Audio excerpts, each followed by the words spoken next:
नमस्कार, हरियाणा विशेष देख रही हैं आप। मैं आपके साथ ममता तिवारी। आम आदमी को महंगाई से बड़ी राहत मिली है। पेट्रोल 9 रुपए 50 पैसे सस्ता हुआ है, डीजल 7 रुपए सस्ता होगा और केंद्र सरकार ने एक्साइज ड्यूटी लगाई है। फिलहाल आपको जानकारी देते हैं कि महंगाई से एक बड़ी राहत जनता को मिलती हुई नजर आ रही है। पेट्रोल की कीमतों में 9 रुपए 50 पैसे की कमी देखने को मिल रही है। डीजल की जो कीमत है उसमें भी 7 रुपए की कमी देखने को मिल रही है। तो फिलहाल ये एक सरकार का बड़ा कदम है और महंगाई से एक बड़ी राहत सरकार ने जनता को दी है। वित्त मंत्री निर्मला सीतारमण की तरफ से जो नए रेट हैं वो बताए गए हैं कि पेट्रोल 9 रुपए 50 पैसे सस्ता हुआ है और डीजल 7 रुपए सस्ता हुआ है।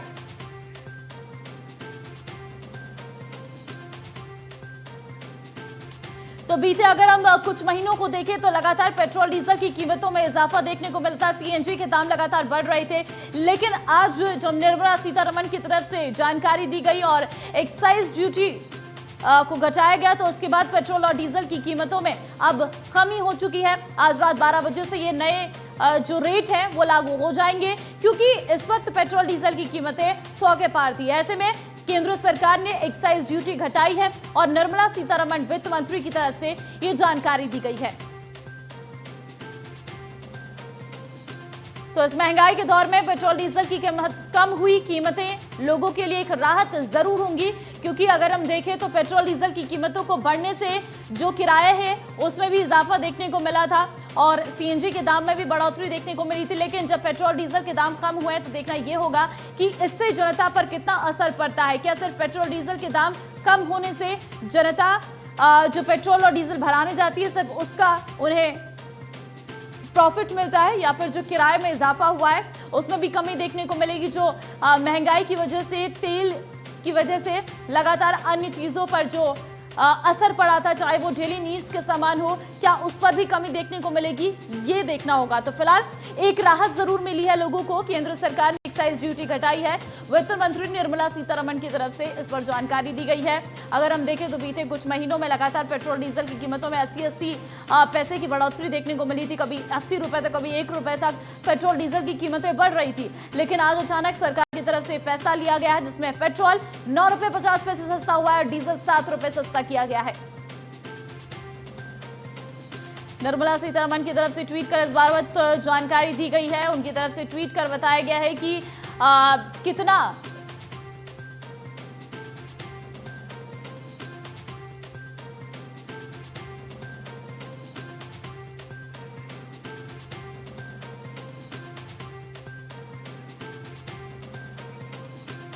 दीपक शर्मा ब्यूरो चीफ इस वक्त फोन लाइन पे मेरे साथ जुड़ गए हैं। दीपक, महंगाई के इस झटके के बीच बड़ी राहत सरकार की तरफ से। जी बिल्कुल, हरियाणा सरकार जी बिल्कुल, अगर हम बात करें जिस तरीके से पेट्रोल और डीजल के दाम लगातार बढ़ रहे थे, रसोई गैस के दाम लगातार बढ़ रहे थे, उसको देखते हुए केंद्र सरकार की तरफ से ये अहम फैसला है। केंद्र सरकार ने पेट्रोल और डीजल के दाम पर, रसोई गैस के दाम पर अपनी तरफ से सब्सिडी का ऐलान कर। चलिए, फिलहाल बहुत धन्यवाद आपका तमाम जानकारी देने के लिए।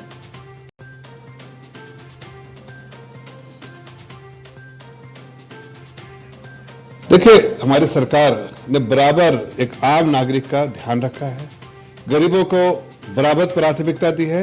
आदरणीय प्रधानमंत्री जी ने बराबर, चाहे दुनिया के कैसे भी हालात हो, देश की जनता की चिंता की है। आज उसी का फिर से एक बार नमूना जो है, आदरणीय प्रधानमंत्री जी ने फैसला लिया, गरीबों के पॉकेट में 2 रुपया जाए, इसकी चिंता बराबर आदरणीय प्रधानमंत्री जी ने किया है। चाहे गरीब कल्याणकारी योजनाएं हो, चाहे ऐसे मौके पर जबकि पेट्रोलियम प्रोडक्ट्स के प्राइसेस बहुत भागते जा रहे हैं इंटरनेशनल मार्केट में। आपको पता होगा कि कई तकलीफें, रिफाइनरीज बंद हो रही हैं, चाइना में रिफाइनरीज बंद हो गई, कई जगह ऐसी जगह रिफाइनरीज काम नहीं कर रही हैं, पेट्रोलियम प्रोडक्ट के प्राइसेस बढ़ गए हैं। और साथ साथ अगर आप देखिए तो ये भी देखा जा सकता है कि गैस सप्लाई ना होने की वजह से जो है फाइनल प्रोडक्ट के दाम बढ़े। लेकिन उस वक्त भी आदरणीय प्रधानमंत्री जी ने एक बड़ा महत्वपूर्ण फैसला लिया और बहुत बड़ी राहत हमारी माताओं को, बहनों को, घर में जो गैस के दाम कम हुए हैं और साथ साथ पेट्रोल डीजल के जो दाम इतने बड़ी मात्रा में कम हुए, 9.5 रुपये जो इतनी बड़ी मात्रा में जो डीजल के प्राइस कम हुए, उससे जो जो इन्फ्लेशन भी बढ़ रहा है वो उसको भी बड़ी उसमें कमी आएगी और देशवासियों को बड़ी राहत मिलेगी। चलिए आगे बढ़ते हैं। हरियाणा के पूर्व मुख्यमंत्री और इनेलो सुप्रीमो ओपी चौटाला की मुश्किलें एक बार फिर बढ़ गई हैं। दिल्ली के राउंड एवेन्यू कोर्ट ने ओपी चौटाला को आय से अधिक संपत्ति के मामले में दोषी करार दिया है। चौटाला की सजा पर बहस 26 मई को होगी। ओपी चौटाला फिर जा सकते हैं जेल। आय से अधिक संपत्ति के मामले में पाए गए दोषी। मामले में सजा पर 26 मई को बहस। हरियाणा के पूर्व मुख्यमंत्री ओपी चौटाला उम्र 87 साल फिर दोषी हुए करार। ओपी चौटाला पिछले 10 साल की सजा काट कर रिहा हुए थे, फिर एक बार मुश्किलों में फंस गए। उन्हें फिर जेल जाना पड़ सकता है। ओम प्रकाश चौटाला को दिल्ली की राउज एवेन्यू स्थित विशेष न्यायाधीश विकास ढल की अदालत ने आय से अधिक संपत्ति के मामले में दोषी करार दिया है। 26 मई को इस मामले में सजा पर बहस होगी। अदालत ने सारी बहस सुनकर के, सारे गवाहों के बयान सुनकर के उनको दोषी करार दिया गया है। कितनी सजा दी जाएगी इस बारे में 26 तारीख को अदालत में बहस होगी, तभी देखेंगे। तो तारीख को इंतजार इस बात का है कि जी कितनी सजा दी जाएगी उनको। अभी अदालत ने उनको दोषी करार दिया। 1490 करोड़ का ओरिजिनल केस बना था, देन आर्गुमेंट्स इन चार्ज में ये 6 करोड़ के आसपास रह गया। अब हमें ये देखना पड़ेगा कि जज साहब ने मेरे को कितने अमाउंट में ये माना है कि मैं दोषी हूँ, वो 26 को पता लगेगा। बट हम ट्राई कर रहे हैं कि उनको ना तो कस्टडी में जाना पड़े ना उनकी प्रॉपर्टी अटैच हो। Let's see what happens. ये तो नेचुरल है कि हाईकोर्ट में अपील तो हमें करनी ही करनी है, बिकॉज हमारा केस बहुत स्ट्रांग था, अभी भी स्ट्रांग है। जो मेरी परसेप्शन है कि वो ये है कि शायद हम इस जज को उतनी अच्छी तरह से कन्विंस नहीं कर पाए जो शायद हम हाईकोर्ट कर पाए। आइए आपको बताते हैं क्या है पूरा मामला। 1993 से 2006 के बीच आय से अधिक संपत्ति जुटाई। 13 साल में आय से अधिक 6.09 करोड़ की संपत्ति जुटाई। मनी लॉन्ड्रिंग के तहत चौटाला पर हुई एफआईआर। 26 मार्च 2010 को सीबीआई ने दाखिल की चार्जशीट। 2019 में ईडी ने जब्त की 3.68 करोड़ की संपत्ति। दिल्ली, पंचकुला और सिरसा में संपत्तियां जब्त। पूर्व सीएम ओम प्रकाश चौटाला को जनवरी 2013 में जेबीटी घोटाले में दोषी करार दिया गया था। इनेलो सुप्रीमो को प्रिवेंशन ऑफ करप्शन में 7 साल और षड्यंत्र में दोषी पाए जाने पर 10 साल की सजा हुई थी।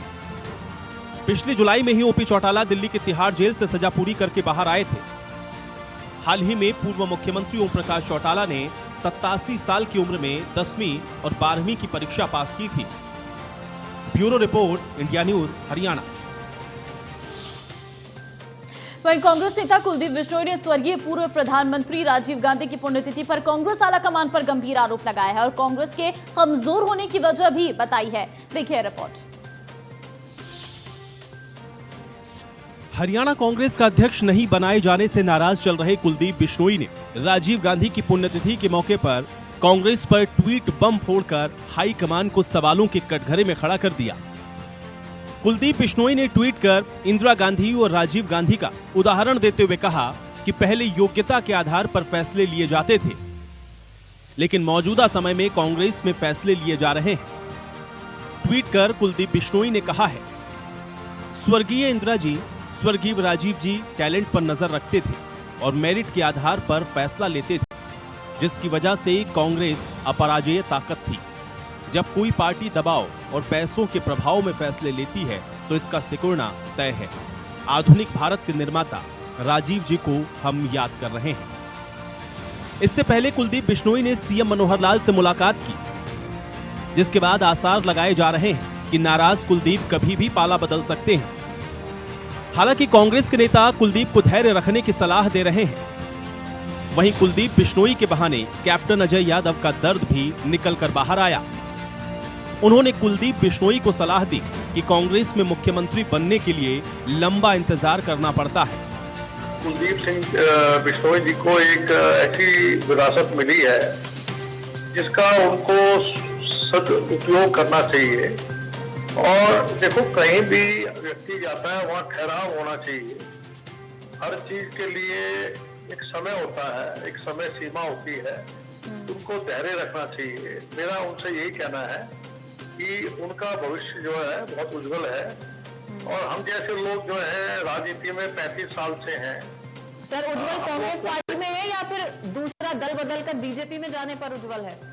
जी मेरी बात तो सुनिए कि 35 साल से हम भी जो है कांग्रेस में हैं, ठीक है, और वित्त मंत्री भी रहे हम लोग हैं। इनके भाई को तो डिप्टी सीएम भी बनाया था, जबकि हमारे से बहुत जूनियर थे, क्योंकि वो एक बड़े बाप के बेटे थे। तो इनको भी पार्टी में पूरा सम्मान जो है पार्टी देना चाहती है, लेकिन इनका फर्ज ये बनता है कि वो इस प्रकार के अगर बयान देंगे तो फिर उससे जो है नुकसान जो है उनके कैरियर को होगा। वहीं पूर्व मंत्री गीता भुक्कल ने कुलदीप बिश्नोई को कांग्रेस में ही रहने की सलाह दी है। साथ ही कहा है कि कुलदीप बिश्नोई हाथ का साथ नहीं छोड़ेंगे। कांग्रेस हाईकमांड से जैसा कि उनको लग रहा है कि बातचीत करेंगे। कुलदीप बिश्नोई जी हमारे भाई हैं, बहुत मजबूती के साथ कार्य करते रहे हैं। हाईकमांड का अपना जुडिक्शन है, जो भी नियुक्तियां हुई हैं उनके फैसलों का हम सम्मान करते हैं। साथ ही साथ में कुलदीप बिश्नोई जी कहीं नहीं जाएंगे और मैं समझती हूँ सब लोग मिलकर कांग्रेस को और ज़्यादा मजबूत करने का काम करेंगे। और आज विशेष तौर से दिल्ली में हम हमारे पूर्व प्रधानमंत्री राजीव गांधी जी की पुण्यतिथि के अवसर पर वीरभूमि में यहाँ पर आए हैं। हरियाणा कांग्रेस में बदलाव के बाद कुलदीप बिश्नोई का हर एक कदम उन्हें कांग्रेस से दूर ले जा रहा है।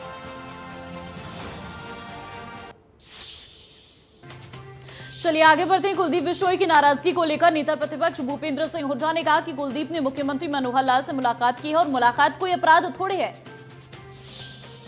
तो मुलाकात करना कोई वो थोड़ा ही है, कोई दुश्मनी थोड़ा ही। आपस में मुलाकात तो होती रहती है भाई, सबकी होती है आपस में, तो कोई मतलब वो थोड़ा ही है, पाबंदी थोड़ा ही मुलाकात की, कोई काम होगा तो मुलाकात करना कोई वो थोड़ा ही है, कोई दुश्मनी थोड़ा ही। आपस में मुलाकात तो होती रहती है भाई, सबकी होती है आपस में, तो कोई मतलब वो थोड़ा ही है, पाबंदी थोड़ा ही मुलाकात की, कोई काम होगा चले गए होंगे।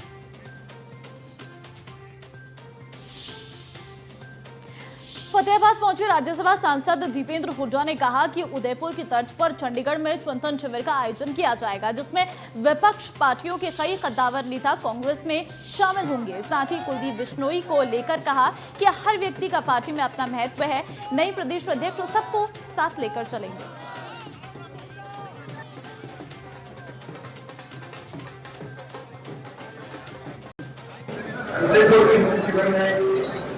एक फैसला संकट ये भी किया गया है कि हर प्रदेश में प्रदेश की राजधानी जो हरियाणा प्रदेश में जैसे चंडीगढ़ में 2 दिन का उसी रूप में एक संकल्प नव संकल्प चिंतन शिविर जो वो सारी बातें हैं, ताकि अभी जैसे आपने सवाल पूछा वो सारी बातें जो कांग्रेस का संकल्प है 6 की 6 दो विषयों पर मतलब किसी का बताया गया वो प्रदेश नेतृत्व के सामने रखी जाए और उनको लेके आगे के ये संकल्प में तो हर प्रदेश में किया जाएगा। हरियाणा के अंदर बहुत से बदलाव होगा, बहुत जल्दी कांग्रेस पार्टी में ज्वाइन होंगे। हमारे ज्वाइनिंग के लिए हमारे ज़्यादा से ज़्यादा नहीं कराएंगे। पूर्व मुख्यमंत्री और नेता प्रतिपक्ष भूपेंद्र सिंह हुड्डा ने सरकार को चेतावनी दी है कि सरकार इतिहास के साथ छेड़खानी ना करे। हुड्डा ने कहा कि जिसका स्वतंत्रता के आंदोलन में जितना अधिकार बनता है उसे सम्मान मिलना चाहिए। साथ ही हुड्डा ने कहा कि कांग्रेस पार्टी जनता की आवाज उठाने के लिए हमेशा तैयार है। मून ने कहा था ना भाई इतिहास स्वतंत्र सेनानियों का इतिहास निकल जा रहा, उस बात में कह रहा हूँ जिनका इतिहास जिनका उठा बनता है, जो हरियाणा का स्वतंत्र सेना उसमें आंदोलन में सबसे बड़ा योगदान रहा है। जैसे 1857 से आप लगाओ राजा नाहर सिंह को जज नवाब को किस प्रकार से खुलेआम फांसी तोड़ी गई थी, नंबरदार उधम सिंह को यहाँ सोनीपत में पेड़ पे कील गाड़ के वो उसकी धर्मपत्नी को भूखा मारा गया था। इस प्रकार से बहुत कुर्बानियाँ हैं 1857 से आप देखो। उसके बाद आज़ादी की लड़ाई में महान नेता यहाँ। पूर्व प्रधानमंत्री राजीव गांधी की 31वीं पुण्यतिथि को कांग्रेस ने सद्भावना दिवस के रूप में मनाया है और हरियाणा में भी कई जिलों में कांग्रेस कार्यकर्ताओं ने राजीव गांधी की पुण्यतिथि पर राजीव गांधी को नमन किया। नूंह में कांग्रेस मुख्यालय पर स्थानीय विधायक और कांग्रेस विधायक दल के नेता चौधरी आफ्ताब अहमद की अध्यक्षता में कांग्रेस पार्टी की सभी इकाइयों ने पदाधिकारी और कार्यकर्ताओं ने सद्भावना दिवस मनाया है और अंबाला में भी राजीव गांधी की 31वीं पुण्यतिथि कांग्रेस नेताओं ने श्रद्धांजलि सभा का आयोजन किया, जिसमें राजीव गांधी को श्रद्धांजलि दी गई। वहीं फरीदाबाद में स्वर्गीय राजीव गांधी को प्रदेश अध्यक्ष उदय भान ने पुष्पांजलि अर्पित कर नमन किया।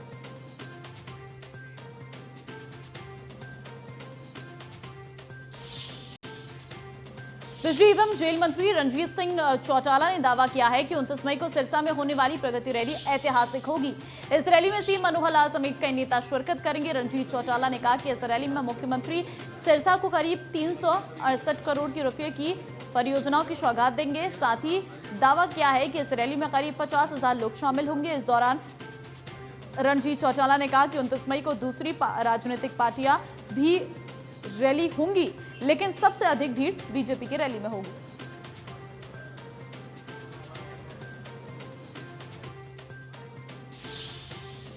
हरियाणा के गृह एवं स्वास्थ्य मंत्री अनिल विज का जनता दरबार अंबाला में लगाया गया। इस दौरान अनिल विज ने लोगों की समस्याओं को सुना और जल्द निवारण का आश्वासन भी दिया। विज ने जनता दरबार के दौरान मिलने यूएई से शेख माजिद के नजदीकी शेख खबीर पहुंचे, जिन्होंने हरियाणा में बिजनेस प्रपोजल विज को सौंपा और विज की तारीफ की। इस मौके पर विज ने वीडियो कॉल कर शेख माजिद के से बात कर यूएई के सुल्तान के निधन पर दुख भी जताया। दुबई में जो समिट हुआ था, वहाँ शेख माजिद के इन्विटेशन पर वहाँ गया था और वहाँ पर मैंने हरियाणा के साथ भी अच्छे व्यापारिक संबंध बनाने के लिए बात कही थी। आज कबीर जो शेख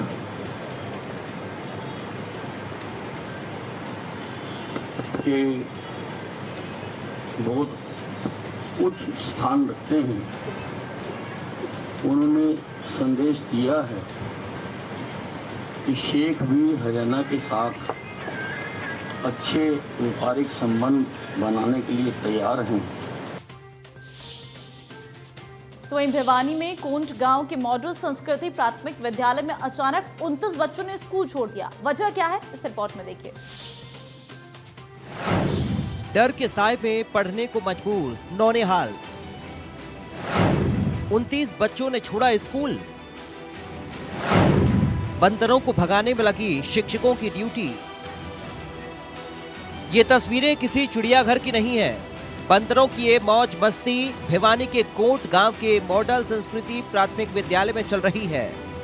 आपको इस स्कूल में बंदर छतों से लेकर मैदान तक ऐसे ही मौज मस्ती करते नजर आएंगे और स्कूल के अध्यापकों की ड्यूटी बच्चों को पढ़ाने की बजाय हाथ में डंडा लिए बंदरों को भगाने में लगी होती है। स्कूल में बंदरों का आतंक इतना है कि पूरे स्कूल के कमरों को पिंजरे में तब्दील कर दिया गया है। सभी कमरों में लोहे की जाली लगा दी गई है। अगर बच्चों को पानी या शौचालय के लिए जाना होता है तो अध्यापक डंडे लेकर बच्चों को बाहर ले जाते हैं। जब मैं यहाँ आई हूँ, जब से बंदरों का बड़ा प्रकोप है। हमें क्लास में भी बच्चों को दरवाज़ा बंद करके पढ़ाना पड़ता है। छोटे बच्चों के लिए तो हमने जालियों का भी प्रबंध किया है। जब बच्चों को पानी पीने या वॉशरूम जानते हैं तो उनके साथ हम सभी स्टाफ मेंबर लकड़ी, पत्थर, डंडे, गुलेल आदि सब कुछ लेकर जाते हैं। बंदरों के डर की वजह से बच्चे स्कूल के ग्राउंड में खेल भी नहीं सकते। स्कूल में बंदरों के आतंक की वजह से 29 बच्चे स्कूल छोड़ चुके हैं। स्कूल प्राचार्य कई बार इसकी शिकायत शिक्षा विभाग और प्रशासन से कर चुके हैं, लेकिन कोई समाधान नहीं हुआ। और बच्चों के लिए जब भी हमें वॉशरूम के लिए पानी की जो होती है व्यवस्था, तो 2-2 टीचर हम साथ जाते हैं, जिससे बच्चों को वॉशरूम में और पानी पीने में कोई परेशानी ना आए। और पेरेंट्स को भी हमने कहा, प्रशासन को भी हमने लिखा इसमें, और हमारे शिक्षा अधिकारियों को हमने इसमें लिख करके बाकायदा जब भी बंदरों ने इस प्रकार की उत्पात मचाया वो किया। और ये आप देख रहे हो कि बहुत अच्छे सुंदर पार्क हमने यहाँ लगवाए, और बहुत अच्छी हमारी यहाँ मतलब किचन गार्डन था हमारा, उसको बिल्कुल उन्होंने उजाड़ दिया। और किसी संस्था के माध्यम से हमने बलदेव राज जी हैं जो अपने महाराज जी जो आंसी गेट पर जिनका आश्रम है, उन्होंने हमारे को 300 रुपये के पौधे यहाँ मतलब लगा करके, बाकायदा वो टीम आकर के लगा करके गई, लेकिन बंदरों ने उन सबको उजाड़ दिया। तो बहुत ज़्यादा दिक्कत होती है। और बच्चे भी इस बार कितने बच्चों को बंदर काटते हैं? हमारे पहली से 5 में लगभग 3 बच्चे ऐसे हैं जिनको हमने हॉस्पिटलाइज किया है। बाकी छोटा मोटा खरोच जो होती है उनकी फर्स्ट एड हम विद्यालय में ही कर देते हैं। फर्स्ट एड का सामान हम यहाँ ले आए हुए हैं मतलब विद्यालय के अंदर। लेकिन 3 के बहुत ज़्यादा था और उसमें एक बच्चा था अभी तक हमारे स्कूल ही नहीं आ पाया, वो मतलब घर में ही ट्रीटमेंट पे चला आज। तो बंदरों के वजह से इनकी जो बच्चे हैं उनके अभिभावक उनके साथ आते हैं। मामले में डीईओ ने क्या सफाई दी, सुनिए। ये मामला हमारे संज्ञान में आया है और हम डिस्ट्रिक्ट फॉरेस्ट ऑफिसर से कांटेक्ट करेंगे इस मामले में कि वो किस तरह से बंदरों को जो है ना उनकी कैप्टिविटी में भेजें, जहाँ पर जंगल हैं उनमें भेजें, तो इसके लिए प्रयास कर रहे हैं। स्थायी समाधान कब होगा कोई पता नहीं। फिलहाल बंदर कई बार स्कूल स्टाफ और बच्चों को अपना निशाना बना चुके हैं, लेकिन लगता है कि विभाग किसी बड़े हादसे के होने का इंतजार कर रहा है। ऐसे में इस स्कूल के अध्यापकों के लिए बच्चों को पढ़ाने के साथ साथ उन्हें बंदरों से बचाना भी बड़ी चुनौती बना हुआ है। भिवानी से रवि जांगड़ा, इंडिया न्यूज हरियाणा। हरियाणा विशेष में फिलहाल आज के लिए बस इतना ही। बाकी अन्य खबरों के लिए आप बनी रहिए हमारे साथ। नमस्कार।